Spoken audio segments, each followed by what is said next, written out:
Good evening, everybody, and welcome to another exciting night of NBA basketball. With the first pick, the Detroit Pistons select Cade Cunningham from Oklahoma State University. Chandler again. Oh, what a block by Maxfield! My goodness! The Pistons are digging in. They got the depth. They got the big men. They got the better basketball team. No doubt about it. There's Jaden playing the passing lane. Skies a jam. Dynamite dunk, and the crowd loves it. Pistons need a three, and they have just under 3 seconds to do it. Here's Chauncey Billups. Here it is. He's got it. He's got it. Chauncey Billups hits the three. Overtime. Amazing. Out of bounds. Detroit basketball. Pistons fans, welcome back to another edition of the Palace of Pistons Podcast, part of the Believe Network. I'm your host, Mike Anguilano. Joining me this week, it's the original crew, the OG crew, except there's no Noah, I guess. We kind of forgot about Noah from like 7 years ago, but it is, of course, Aaron Johnson. Aaron, how are you doing, buddy? I'm doing good, Mike. It's the start of the baseball season, which is a lot of fun. We are into the Sweet 16 and Elite 8 portion of the March Madness tournament, which has been awesome to take us through this back end of March, where the Pistons have just been such a terrible team to watch. I'll be honest with you. I've not watched all of their games recently. I did watch the Minnesota game. I know we're going to talk about it. But with all of the guys that Detroit has shut down, have been resting, are out with injuries, it's just made this team very, very difficult to watch over the last week or so. And obviously, they've been a tough watch pretty much all season long. But when they've got their top 8 guys in and out of the lineup on a nightly basis, and you're watching 3 G League guys, a couple guys that showed up to the team at various points throughout the season that are end of bench guys, fringe NBA players, there are just better things to do with your time. I'll put it that way. I'm sure Jasper was happy to see Buddy Boeheim go nuts, though. Big moment for Jasper. So much so that he couldn't be here this week. Right. He was too overwhelmed to be here. Yes, Aaron, this is arguably the best sports time of the year because the Masters is also coming up.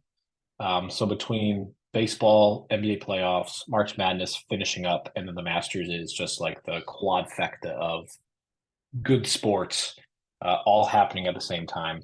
However, the Pistons have not been particularly good to watch, but that's why we're here to sort of provide that level of analysis so that you all don't have to watch Cade Cunningham play with second-round picks, first-round picks, fringe NBA players play very well and then come up short. And in lieu of watching the Pistons, we encourage you all to sign up for our Substack. You can subscribe in the description of this episode and all the past episodes as well as in the show description for this episode on YouTube. It will be there. We encourage you all to sign up.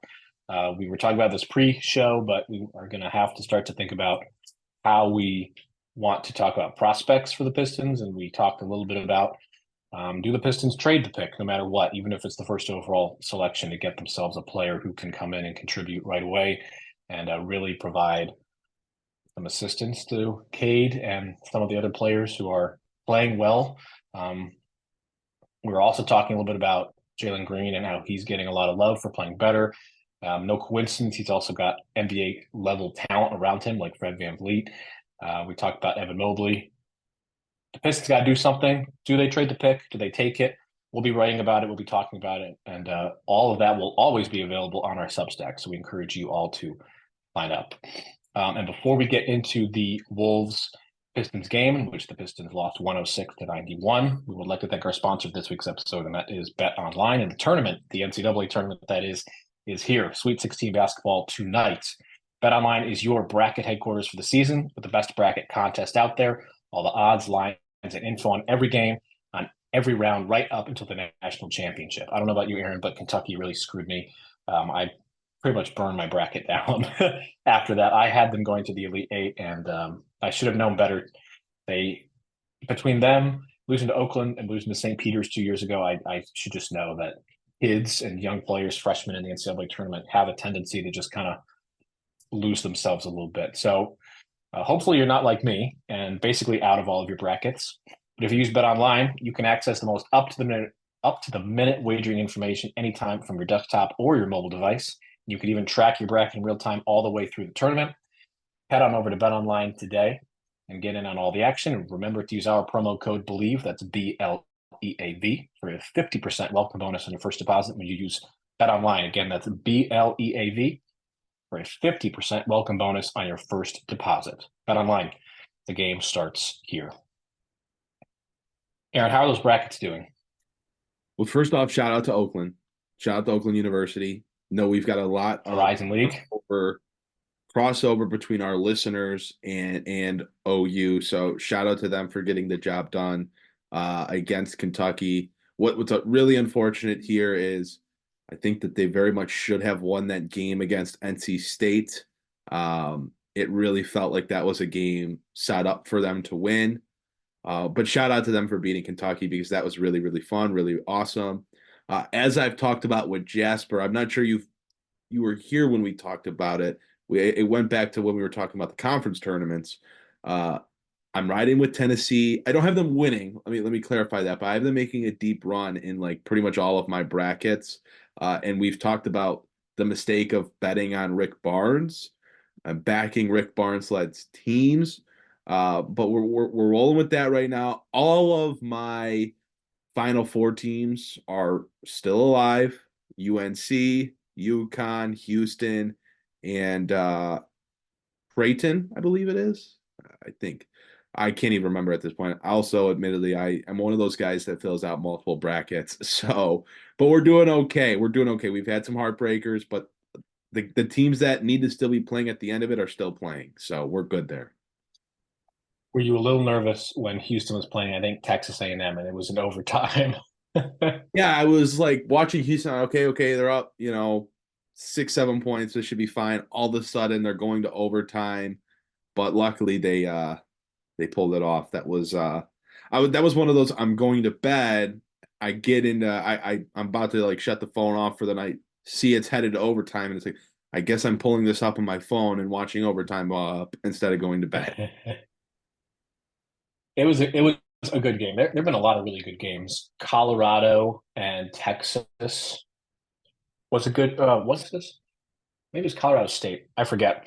It was like 100-99 or something, which is insane for a college basketball game. Colorado, Florida. That's it. Yeah.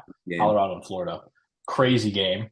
Yale and Auburn. I was watching that back and forth like crazy. And it's weird because I was watching CBS Sports bracketology to prepare for my bracket because I didn't watch Yale because I'm not that much of a basketball sicko, apparently. So I watch Ivy Leagues, but people were like crapping on whoever was for CBS Sports. I think it was Matt Norlander about Auburn losing to Yale, which he predicted. And guess what? It happened. So you just never know, which is why it's madness. What's also madness is the Pistons' decision-making with some of their young guys and some of their lineups. They were in this game with the Timberwolves until about the third quarter. They ended up losing 106-91. Cade Cunningham had 32 points in 28 minutes. Jalen Duren had 11 points, 11 rebounds, 4 assists in 25 minutes. James Wiseman had 20 minutes himself. Jaden Ivey did not play due to what I believe they described as a sore knee. But the real problem was that once Cunningham and Duren sat when the all-bench lineup played, the same thing happened every time the all-bench lineup plays, is that they get spit roasted. And the Wolves didn't even play well. Anthony Edwards had 9 points. I think Rudy Gobert may have had like a fringe double-double, like 11 and 14 or something. Naz Reid killed them. And of course, Karl-Anthony Towns didn't play. So have some things to unpack here. First off, any thoughts on the game, particularly when the all-bench lineup once again entered, and they're so just crushed with injuries. I mean, and the all-bench lineup is kind of easy to get to because they're already all-bench.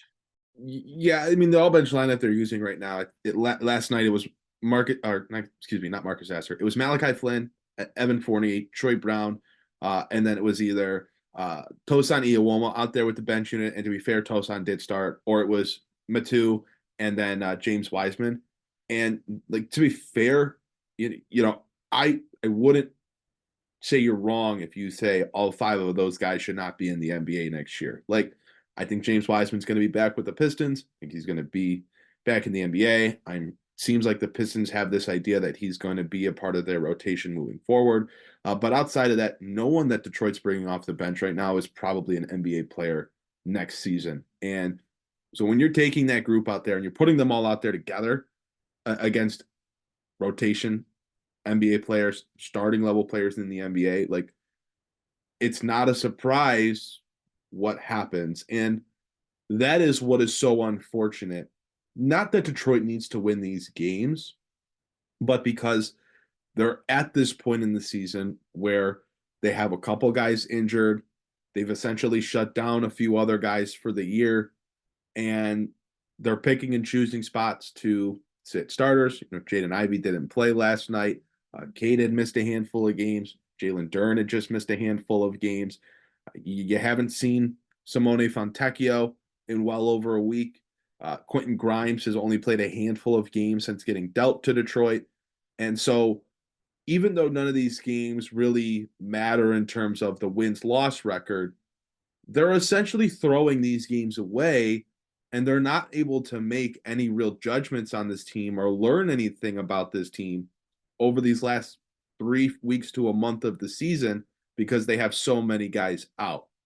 And so last night, in a game where Cade Cunningham, with one of the best defenders in the league and Jaden McDaniels draped all over him, plays incredibly well, incredibly efficient, and scores 32 points in 28 minutes, it doesn't really matter because he's out there with, outside of Jalen Duren and Marcus Sasser, a bunch of G League level players, veterans on the back end of their career, and guys that just do not belong in the NBA. So as a person watching the games, it sucks.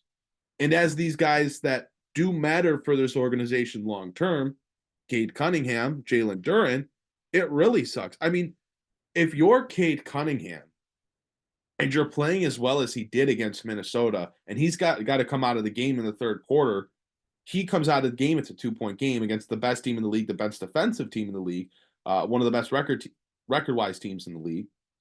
And he doesn't get to come back in until there's 6-7 minutes left in the fourth quarter, which, by the way, was just another bad decision by Monty Williams. He goes out of the game, it's a 2-point game. He comes back into the game, it's a 16-point game. How dejecting is that for him, night in and night out? How dejecting is it for Cade Cunningham to see Jalen Green with competent players around him, even though he's had a bumpy season, is now playing the best basketball of his career and helping Houston fight for a playoff spot. Evan Mobley playing meaningful basketball. Evan Fournier is going back to the playoffs. It hasn't worked out this year for Scotty Barnes and the Raptors in terms of a record. Scotty Barnes has played Mobley, I think. Previous experience in the playoffs. All of these guys that were drafted around him are having success, and he's stuck in the same situation that he was in year one, now here in year 3. Really frustrating. Last night just felt like a slap in the face in terms of, you have this high-level player, but in 4 years, this leadership has not been able to put enough winning players around the core to be a competitive team. So how many of these guys, you already mentioned who played, Metu, Sasser, Troy Brown, Tosan, Duren, Wiseman, Flynn, and Fournier. How many of those guys are on the roster next year? Did you say Wiseman? I did, yeah. You said what? Okay. I think he's the only one that should be. I'm sorry. Did you say Sasser? I didn't hear you for a second. Sasser and Wiseman should. Anyone else should not be. It's really that simple. Out of the guys, Sasser and Wiseman. Minnesota, so you don't want Jalen Duren.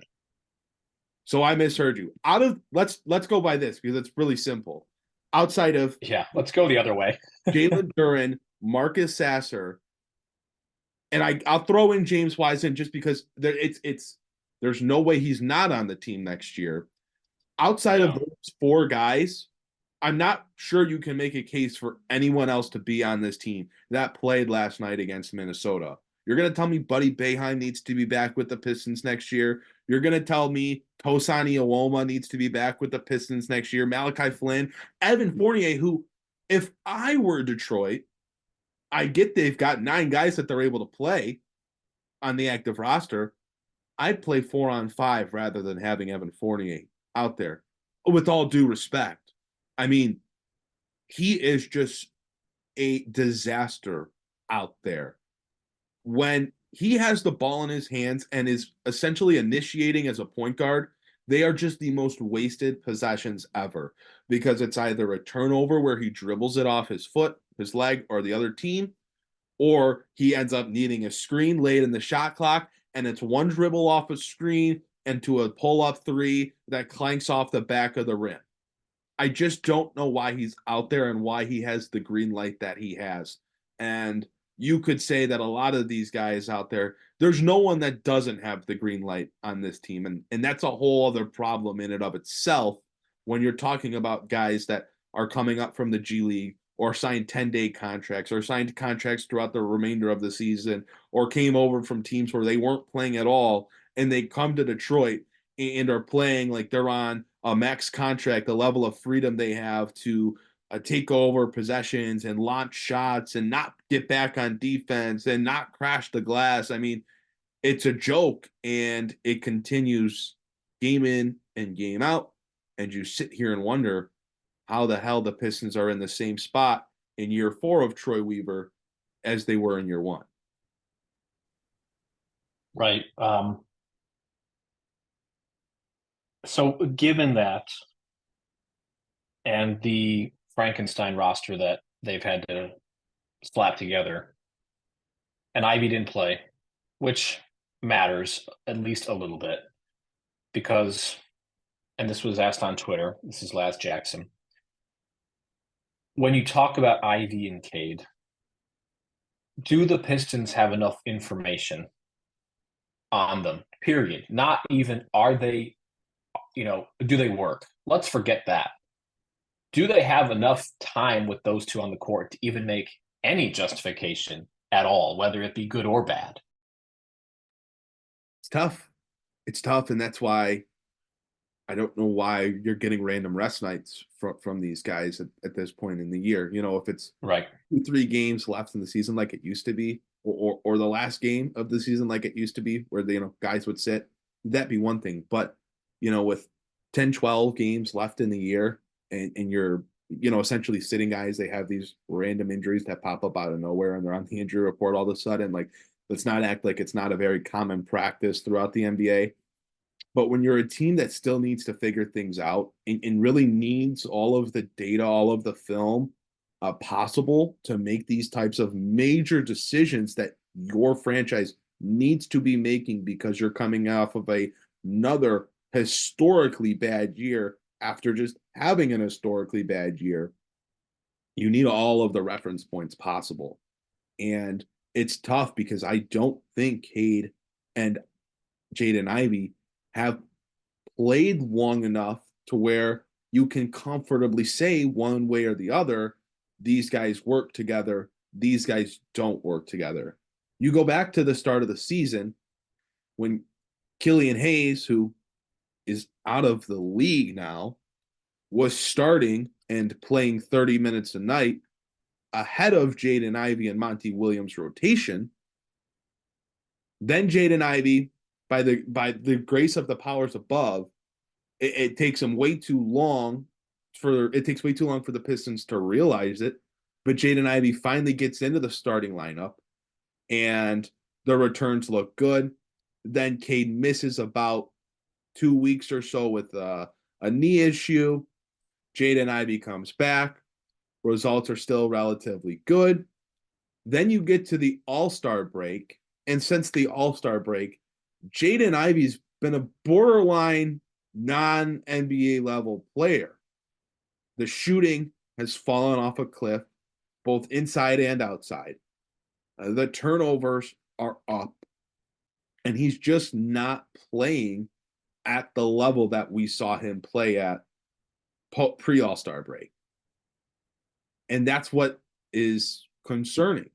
And that's why I don't know why we're not seeing him and Cade Cunningham on the court as much as possible. Because the Pistons do have a very serious offseason coming up ahead of them. There have to be considerable changes made to this team if they are going to be better. If you think they can run back this roster next year and just say, hey, they'll be older, they'll have played together more, they'll have developed a little bit, we'll be fine, you're naive. They have to make some very serious changes. And if we're being realistic, if we're being honest, some of those changes need to be talked about around what core guys can remain, what core guys need to be moved. And I think when you're talking about core guys, Jaden Ivey is a guy that you need to have that conversation about. I don't think anyone is safer than Cade Cunningham.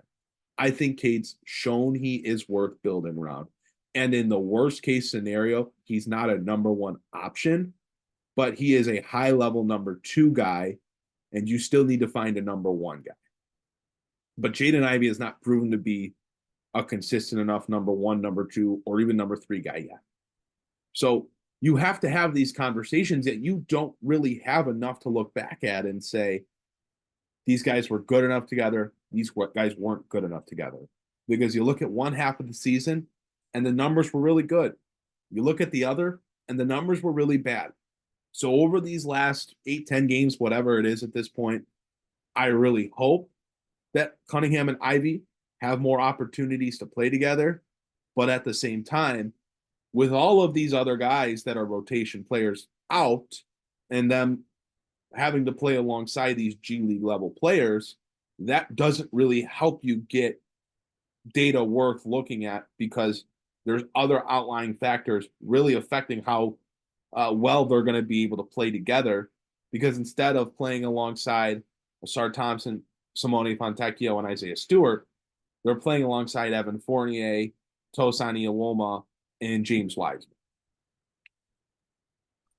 So I kind of inadvertently pushed us towards the second topic, but I think they are linked because we are approaching the point of the season where are these guys just going to rest? So I want to talk about Jaden Ivey because you mentioned All-Star break. So I went into cleaning the glass, and in the 18 games since the All-Star break, Ivey is averaging 30 minutes a game, 15 points, 2.7 rebounds, just under 4 assists on 38% shooting from the floor, 25% shooting from three. His points per shot attempt he's quite low. Let's just say he's probably in like the 30th percentile for guards. His assist rate is middle of the road for guards and at like probably the 45th to 50th percentile. But 38% shooting from the floor, 25% from three. I mean, that's kind of the profile of what he was in college, or what he profiled as coming out of the draft, was a guy that had a troubling shot, but a lot of speed, and had an acrobatic ability to finish around the rim. How many games the rest of the way do we think? And I know I'm jumping around our topic list, but we're kind of good. They just kind of cascade into one another. How many more games are the Pistons reasonably going to have with Ivey, Duren, and Cade playing together again? How many can you confidently say? These guys have all sat out for one reason or another. And this is a team that has recently historically, been very conservative at the end of the year with playing rotation players, with playing starters. It's been happening for a while in the NBA. The Pistons really took it to a whole nother level last year, but it even goes back to, when Jeremy Grant was on the team in his first and second year. Like, he got shut down at the end of the seasons. And, I'd like to say these guys are going to finish out the year together, but I can't confidently say that. I think they're going to continue to be very conservative with everyone. And even if they do play together, how much will it matter? Because, like I said, the guys they're going to be playing with are going to be so bad. They're going to make it so difficult for Cunningham and Ivy to coexist. I mean, at some point, role players are incredibly important. And when you're putting them out there with guys that are not going to help them, that can't space the floor, that are just guys, it makes it harder for them to really evaluate, okay, Cade and Ivy can coexist. We have enough spacing if we go with Fontecchio and Stewart and Duren, like they can make it work. Both of them can get turns running in the pick and roll with Jalen Duren. Like, we only got to see 6 games post All-Star break of Cade Cunningham, Jaden Ivey, Asar Thompson, Isaiah Stewart, and Jalen Duren. And we only got 10 games of Cunningham, Ivy, Fontecchio, Stewart, and Duren, really the 2 starting lineups I think that you would look at if you're the Pistons. And, you're not going to get to see that group. You're not going to get to see 3 of those guys the rest of the way, unless Fontecchio is coming back, but he's been out for over a week now, and there's really been no update as to when he's going to be back. How many more games do you feel Jalen Duren's going to play? How many more games do you think Cade Cunningham's going to play? I mean, he has been on the injury report really for the past few weeks at pretty much every game at this point, even if he's been questionable or upgraded to probable or whatever, and he's ended up playing. Like, he's been on the injury report. The Pistons have planted the seed that they're going to be conservative with his left knee. And I'm not going to sit here and tell you that I think these guys are all going to play these last, 8 games or whatever it is. Like, I don't think they will. I think they're all going to sit out, and I don't think they're going to all finish the year together. I don't either. Like you said, because Cade has been on the injured list on and off, and he was a real late scratch. I forget who they were playing against. He was like scratched an hour and a half before start. And I wouldn't be surprised to see stuff like that crop up a little bit more. So no, I agree. I don't think that they're going to be playing together a whole lot more this season, even though they should be as much as possible. Not that I think you can glean a whole lot from late season action like this with so many guys hurt, but I think the Cunningham Ivy thing, there's just not enough information still, and it's really disappointing because Cade has maintained a semblance of health. I mean, guys are always hurt this time of year. Very rarely are starting lineups for any team going to be fully intact by March. For anybody, whether you're the Boston Celtics who've been without Drew Holiday for a while, whether you're the Cavs who've had like the 5th most lost minutes to injury for starters in the league, to Minnesota's out, without Cat. It's very rare that you're going to have a fully healthy starting lineup this time of year anyway. But even so, I just can't see the Pistons overexerting Cade, knowing that he's going to, he's a part of the team next year. Fontecchio and Grimes, I don't think we've mentioned Quentin Grimes yet, and that was your quote unquote prize of the Bojan Bogdanovic trade, and that knee is certainly concerning. So Grimes has played this year. Grimes has played 6 games since being traded to the Pistons. How is that not incredibly concerning?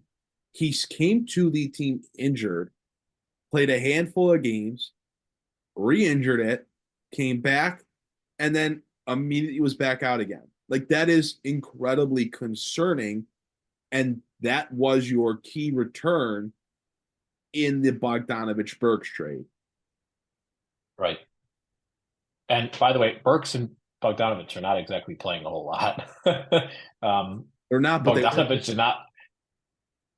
What's that? They're not, but they were for the Pistons, and that means something. Yes. To the team that's now playing Evan Fournier and Malachi Flynn. Like, even if both Bogdanovic and Burks haven't been great in New York, I would much rather watch them play than Evan Fournier and Malachi Flynn. Oh yeah, undoubtedly. But this kind of gets us into like off-season building questions. And, in talking about the draft a little bit, the Pistons are going to have a high pick again. They'll probably pick fifth again, knowing this luck. Or knowing the Pistons' luck, they'll get the first pick in the draft the year after Victor Wembanyama, much like how my Cavs got the number one overall pick 3 out of 4 years, with the only year they didn't get it was Anthony Davis, which really is unfortunate. But anyway, many of the top prospects come up this year are guards. And this is a team that has drafted guard now 3 times with Hayes and with Ivy and with Cade. Was Asar counted as a 2, or was he always a 3? Always a 3. He was a 3? He was 3? Okay. But many of the top prospects are guards. Reed Shepherd, Rob Dillingham, who just blew it for me. And I think Reed Shepherd had 1 basket against Oakland. But, it's a very guard-heavy top end of the draft. We talked about it before. They get a top 5 pick. Well, they're going to get a top 5 pick. If they get like a top 3 pick or the number 1 overall pick, should they be taking a guard? Should they be trading the pick? Should they be, picking for best fit and just going off the board? What should be the strategy here in a guard-heavy draft when you have a guard-heavy history? And do you break up Ivy and Cade and then pick a better guard that fits, more positively alongside Cade? What's the strategy here for the Pistons? Is Troy even making the pick? Troy's making the pick. I think so too. If Troy Weaver was not going to be here, he would have been relieved of his duties post-trade deadline or before it. He would have been let go. And he has. What was his extension? That was last year, was it not? It was, but it was very secretive. We didn't get the details. We usually don't with general managers, to be fair. We usually don't get the contract details like we do a coach. But I at this point, whether you feel like he should be there or not, I would say it seems very likely he's going to be there. The same way Monty Williams is still going to be the coach of this team next year. And in my mind, I'm at a point where the Pistons should be desperate. The Pistons should feel a lot of pressure to get better. And one way to get better is to take some of your young players and your draft picks and consolidate them into a player that can help your team right now. Can they put together some package that doesn't include Cade Cunningham, but includes anyone else in your core and your draft picks that you have available? And can you get someone like a Brandon Ingram? Can you get someone else that is an all-star level or near all-star level player that is going to help your team right away? And can you get Trae Young? Can you get Brandon Ingram? Will there be a star player that maybe hasn't demanded a trade yet, but is going to ask out that you can somehow get your hands on? Do you circle back to DeJounte Murray? Is there a chance you can get Lauri Markkanen from Utah? Like, that's where my mind goes if I'm making the decision for the Detroit Pistons. How do we get a legitimate NBA player that we know can help us win? And if you can't do that, there's no one out there that wants the pick. If the pick doesn't have value, if no one wants to take on Jaden Ivey, which I don't think is the case. We obviously know Isaiah Stewart has trade value across the league at a first-round pick level. Like, I think they could do something. I don't know how good of a player they could get for, let's throw out a theoretical package of Detroit's pick this year, Jaden Ivey and Isaiah Stewart. But I would be looking at it at least. At the very minimum, I'd be looking at what can we do for something like that. But if they do make the pick, I don't see how you can say take anything other than best player available. I don't know. Like I said, outside of Cade, who has in your mind, and I think there will be people that would say this about Cade Cunningham as well, but who has really proven that they are necessary and have to be a part of this core, have to be a part of the next playoff iteration of the Detroit Pistons moving forward. I don't think you can say it for Jaden Ivey yet. I know Asar Thompson plays really good defense and plays with a lot of energy and his his work ethic is very apparent, but you can't say it for him yet. I think Jalen Duren has been really, really disappointing on the defensive side of the ball this year, and he's too limited of a player on offense to just be a bad defensive player throughout his NBA career. He's just way too skilled. He's way too athletic. He's way too big to just be a bad defensive player. So I think you've got to pick for who's the best talent out there. I think when talking about who's on the next playoff roster, other than Cade, if I had to rank them, it would be Asar, Ivy, and Duren in that order. I think Asar's got a role. I think his skill set allows him to have a role on the next playoff team simply because of the defense and the athleticism. I think Ivy's ceiling is higher than Duren's. I think Duren's the most replaceable in terms of a center. I mean, shoot, Isaiah Hartenstein is like the pivotal center for the New York Knicks. That's not a high level, defensive center. That's a guy that is a good connector as a big and does the things that a big should be doing in those capacities. He's not a Bam Adebayo, but he doesn't have to be a Bam Adebayo because the rest of the pieces around him work enough that he could scoop up rebounds, set good screens, and rim protect at least to a degree that, allows the Knicks to let those other defenders like Anunoby do their thing. So I don't necessarily think that you have to have a Jalen Duren, and that would make him last on my list after those other guys. But I think if a team comes calling about anybody except for Cade, you're gonna have to listen. You're gonna have to, even if it's Asar Thompson. I think you have to listen. Without a doubt. Without a doubt. I mean, look, what gets really kooky is if like the San Antonio Spurs, who have all those picks and whatnot, and Victor Wembanyama, and clearly a need to get better quickly.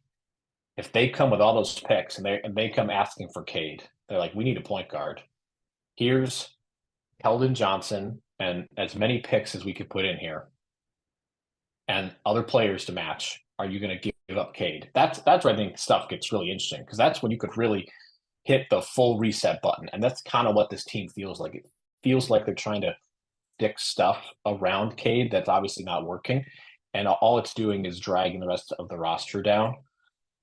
That's the really interesting, the Spurs could actually kind of do that.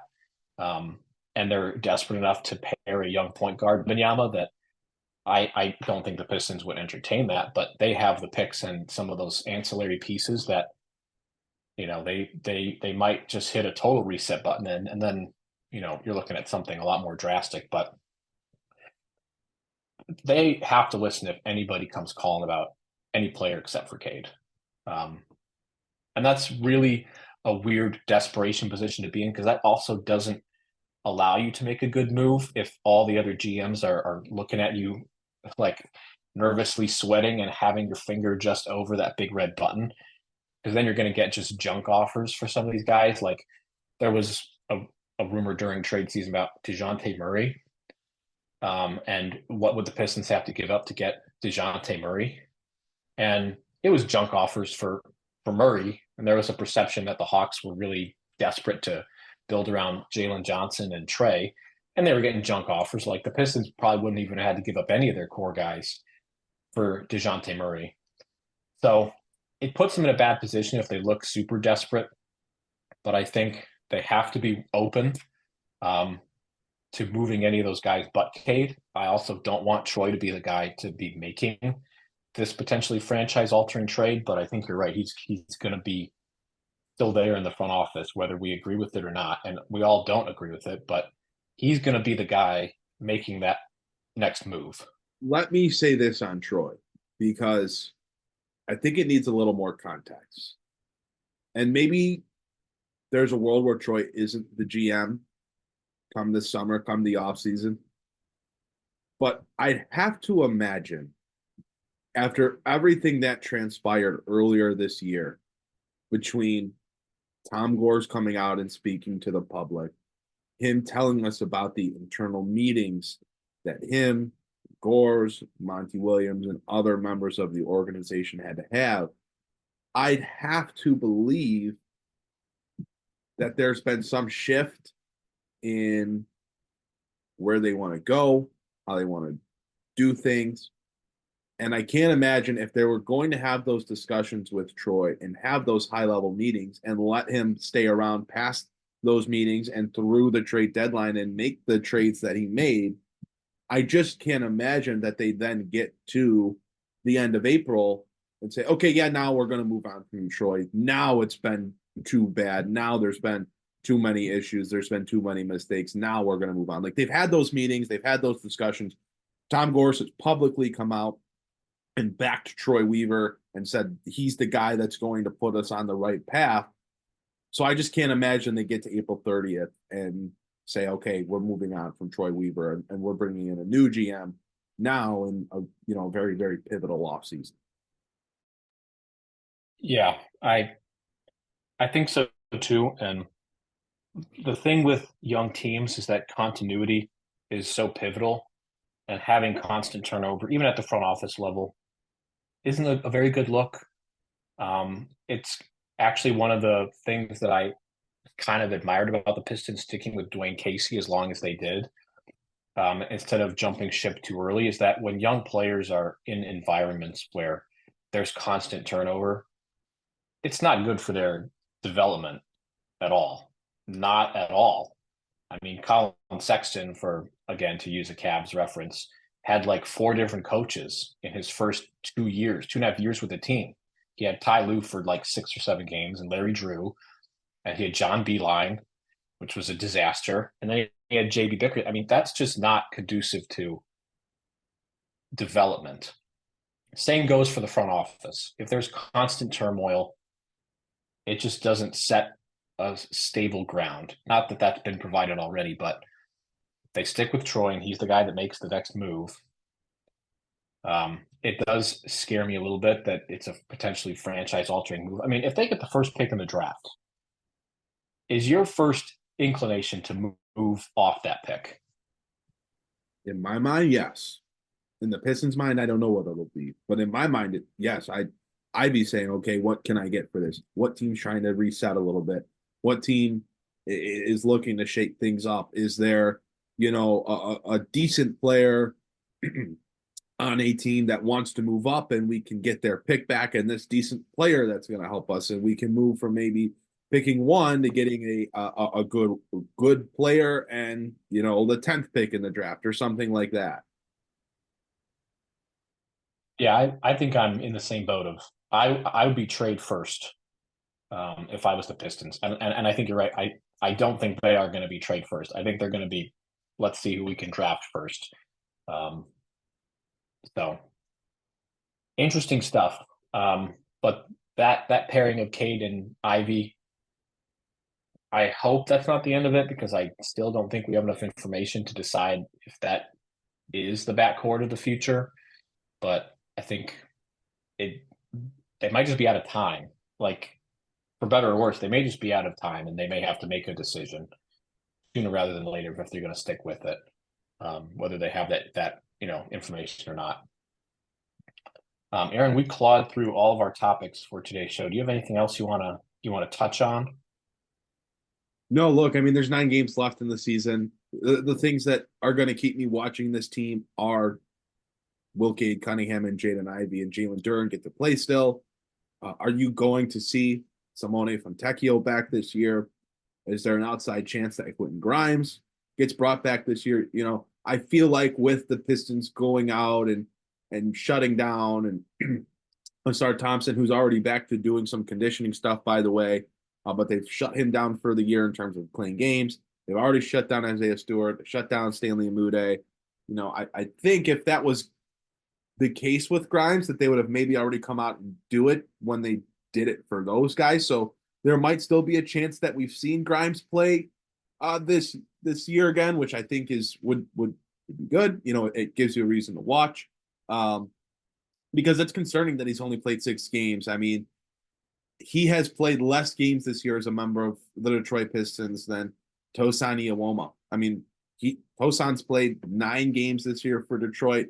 Matu's about to tie Grimes in terms of games played with the Pistons this year. Danilo Gallinari and Monte Morris have played as many games as Quentin Grimes has this year with the Pistons. So we need to see Grimes out there, and it's concerning that he's not been out there. But can they get a few of these guys back? Can we get one final look at a Pistons group that contains guys that should be back with this team next year, or guys that will at least be in the NBA next year, because they're playing 5, 6, 7, 8 guys right now that are very likely not NBA players at the start of next season. So that is what I will be watching for over these last 9 games.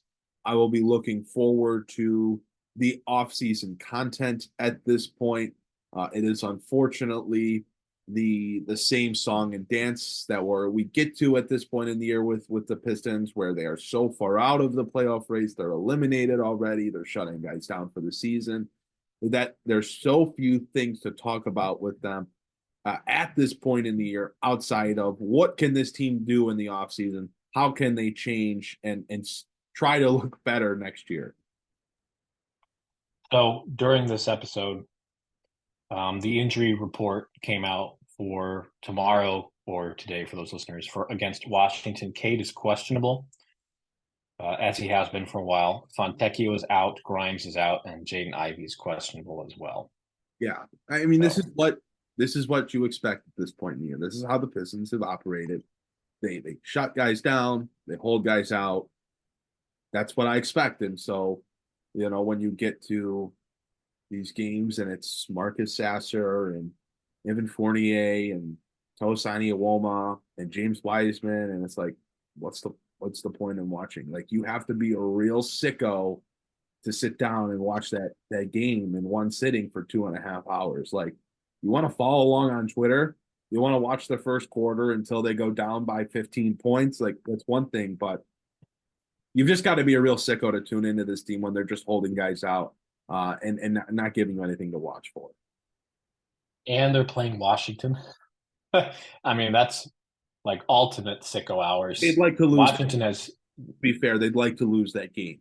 They want to have the best position right for the number 1 pick. Obviously, they want to lose tomorrow. And the thing is, the sad thing. Well, the Wizards are 14-59. The sad thing is they could play Cunningham and Ivey tomorrow, and they could still very much lose the game. Let's not act like playing has made an impact in the win-loss record this year. It unfortunately hasn't. Jordan Poole, Kyle Kuzma, Denny Avdia, Corey Kispert. I mean, I could see it, unfortunately, and that makes me sad. But yeah, off-season content, draft content, and plenty more. We're going to have plenty more episodes as well as we wind down the 2023-2024 NBA season. I can't believe we're already nearing the finish line. It feels like we just started. I know, it really does. Do you have any other plugs you want to inject here before we end the show? Nope. Need people to subscribe to the Palace of Pistons Substack at palaceofpistons.com. It'll be in the episode description wherever you're listening or watching the show.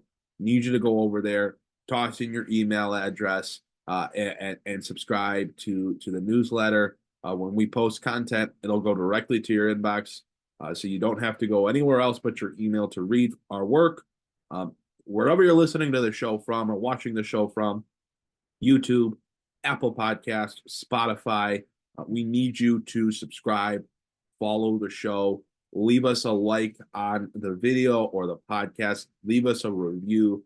All of that stuff is going to tremendously help us. So if you like how we talk about the Pistons, if you want to continue to support us, and make it possible for us to continue to do this work, really, really need your support on that end. It's free. It takes 30 seconds to a minute, and we really, really do appreciate it. Well said. Couldn't say it better myself. From our fearless leader who started it all. Okay. Well, Aaron, I'm going to be watching the Pistons play the Wizards as much as it pains me to do so, along with my Cleveland Cavaliers potentially getting Donovan Mitchell back, or if they don't get him back and they inevitably break my heart against the Sixers, I'll be able to watch that too. And then some Sweet 16 basketball as well. And hey, the women's Final Four coming to Cleveland. Let's see if Caitlin Clark can inject a little bit of juice into the city on top of our, the solar eclipse coming. Do you know if there's a pathway to getting Iowa versus UConn? Because that would be a fun game I think. Caitlin Clark I think versus so. Paige Beckers, I think would be really, really fun. I could tell you that's really what the city is hoping for.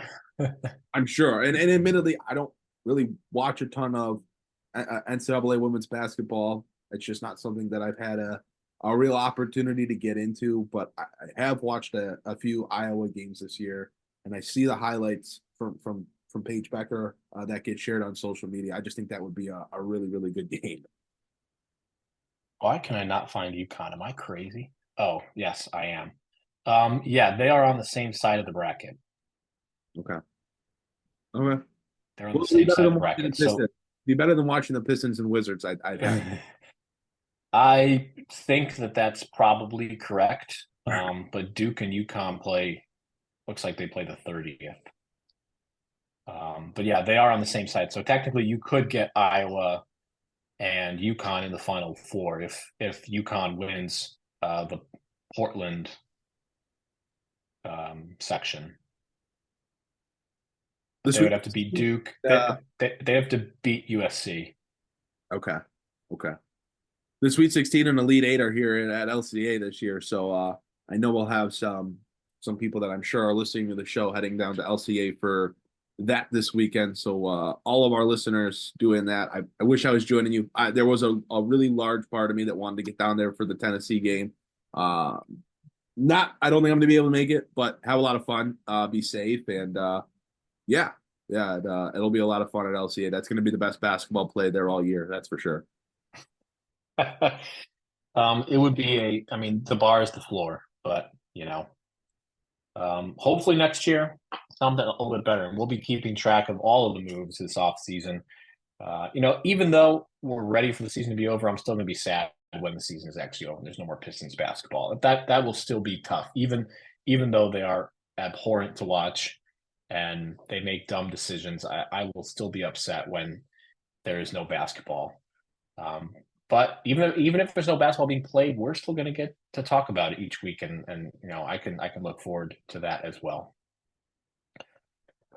Well, that's going to do it for this edition of the Palace of Pistons podcast. I'd like to thank Aaron for once again being fearless leader and joining me for this episode. I'd like to thank our sponsor this week, and that is BetOnline. And if you haven't used BetOnline, be sure to use our promo code BELIEVE, BLEAV, for your welcome bonus, 50% welcome bonus, rather, on your first deposit when you use BetOnline. Again, for my co-host, Aaron Johnson, I am Mike Anguilano. Thank you so much for joining us on this week's edition of the Palace Pistons podcast, part of the Believe Network. And we will see you all next time.